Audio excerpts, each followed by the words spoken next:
Welcome back to Equity TV. I'm Francis Mayer, and today's show is focusing on financial responsibility. And we were just having a good laugh in here.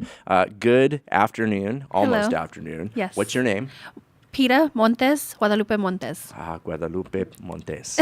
And you went to college yourself, did you not? Yes, I did. Okay, where did you go? I attended California State University, Northridge. And we were just having a gay old time in here, you, me, and Din, the three of us, the old college folks, about how we cannot eat top ramen or tapatio anymore. I don't know. Can you eat tapatio? Here and there, but it's not my preference. I can't either because around the same time I was putting water on breakfast cereal. Tough semester.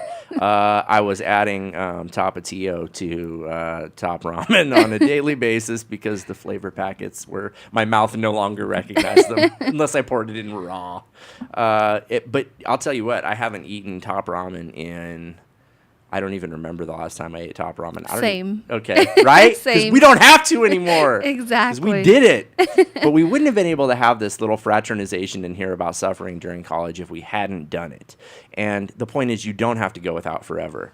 Correct. But you don't get to have it all right now. Exactly. Delayed gratification. Yes, and that's something that you deal with on a daily basis in your job as a financial aid technician at Bakersfield College, correct? Correct. And you do get to do the fun part of dispersing money. But do you ever have people come in desperate because they've blown through their money? Oh, definitely. There's students that are, maybe the middle of their semester, towards the end of the semester, asking, how do I meet my expenses? I'm struggling right now. And again, break it down. When they say expenses, they're also talking about food, right? Yes. Oh, definitely. And do you ever see them and you kind of want to take them home and feed them a little bit? Always. Right. So and you don't get any joy out of telling people no or Correct. sorry. Mm-hmm. But they could do you a solid by budgeting their money better. Definitely. Okay. Definitely. And you've been there. You're not being heartless. Right. Okay. You went to Northridge. Where did you go before that? Straight from high school, I went to Northridge. And where'd you go to high school? Arvin High. Oh, wow. Were you from Arvin? I'm actually from Lamont. Oh, but I little attended old Lamont. Yes, but I attended Arvin High School. Graduated in 2007 now. Back in the aughts. Yes. All right, very good. Recently, you look wonderful. Thank you. We wouldn't have guessed. Now, how did you get through college? Were your parents wealthy, or No, absolutely not. did they go to college? No. My father's not a high school graduate. My mother was a high school graduate. So everything from financial aid to registering, everything was new. And I basically had to reach out to schools, to different programs, wanting just information. And I was eager and willing to just go out there and figure it out. It does take work and time to do that, but the resources are out there. And let's discuss that for just a second. A lot of times I hear people say, I can't take on debt, or I don't know if I can't get through college. And what I hear instead is, I won't take on debt. I won't get through college, because you were willing to do it. Yes, and I saw it as an investment. My parents knew, even though they are not college graduates, that education is an investment. It is something to take you beyond working in the fields as they did, beyond working in construction, hard labor. They knew that was my ticket to my future, more security. Yeah, no, it absolutely is an investment. There's no two ways about it.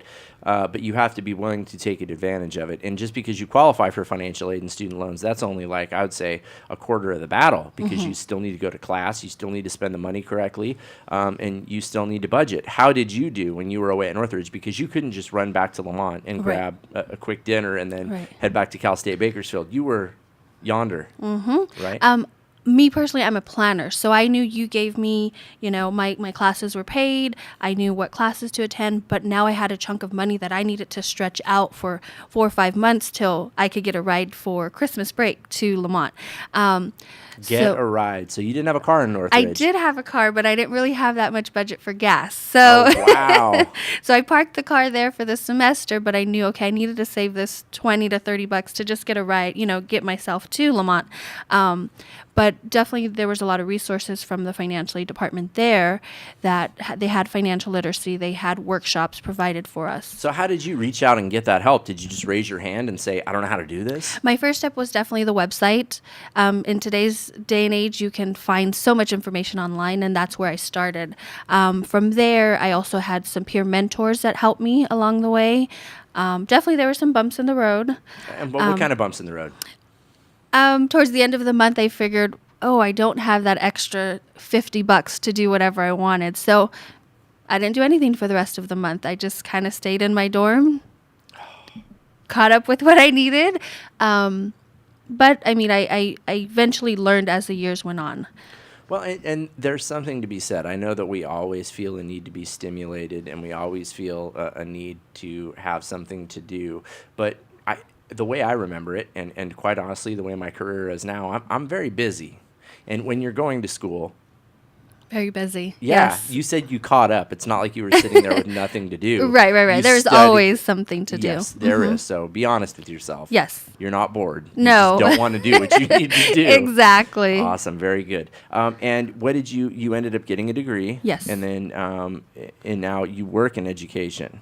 Mm-hmm. And that's good. And you have a child on the way. Number 2. Oh, congratulations. Thank you. So see, you're not always going to be a broke student. Someday you're going to be able to afford to have babies and Yes. not eat top ramen and not pour water on cereal. But you may need to learn to stretch a dollar for a little while in Yes. college. So that's good. And thank you for coming in and sharing your story. You've been through it. You're going to help students get through it. But for crying out loud, ask her for help. Yes. Ask her how to spend your money. She can tell you because she's here right now. She made it through the same waters that you're swimming in. For the entire Equity TV team, including technical director Chris McCullough and, of course, Christine Din and public relations director Amber Chang, I am Francis Mayer, and this has been Equity TV.